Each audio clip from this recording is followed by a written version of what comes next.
Siehe, sieh, schau mal genauer hin.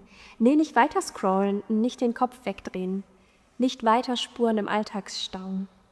Siehe, sieh, schau doch mal genauer hin, da kommt ein Wort wie ein Licht im Wind. Spitz die Ohren für das Flüstern, das sagt, warte, warte, Kind. Da kommt die Zeit, nein, da ist die Zeit schon da, der Advent ist sichtbar, nicht nur als Deko und schon gar nicht als Pflicht. Gönn dir einen Atemzug von Hoffnung mit diesem ersten kleinen Licht. Da ist das kleine Licht, das zwischen Glühwein, Gedränge, Geschäften und Geschrei sichtbar ist. Und jemand fragt es leise, ist da was dran? Ist das was für mich? Ist da irgendwas dran auf irgendeine Weise? Und da kommt der Klang.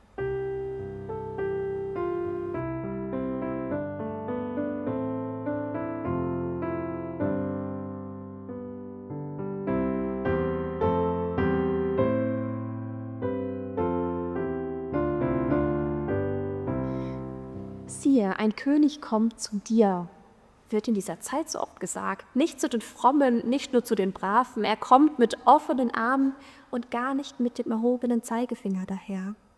Ein König, doch keiner mit Gold und Macht, sondern mit Liebe, die leise und sachte erwacht. Kein Herrscher von oben, kein Lauter, kein Star. Er ist ein Helfer, gerecht, ganz menschlich und so nah. Und du denkst vielleicht, ich glaube das doch nicht, das ist doch bloß ein frommes Licht. Doch vielleicht, ja, ganz vielleicht, trifft dir auch dich ein Hauch von dieser Zuversicht. Denn der Advent ist immer auch ein Trotz. Trotz Dunkel, trotz Müd, trotz Zweifel, trotz Frieren wird wieder und immer wieder ein Licht aufblühen. Und das Licht, das kommt durch ihn. Er, der kommt, nicht laut und nicht groß, sondern ganz klein in einem Kindelein. Scheint es doch hoffnungslos? Oh nein, denn der Anfang dieser Spur, die führen über die Nacht zur Liebe pur. Und da kommt wieder dieser Klang.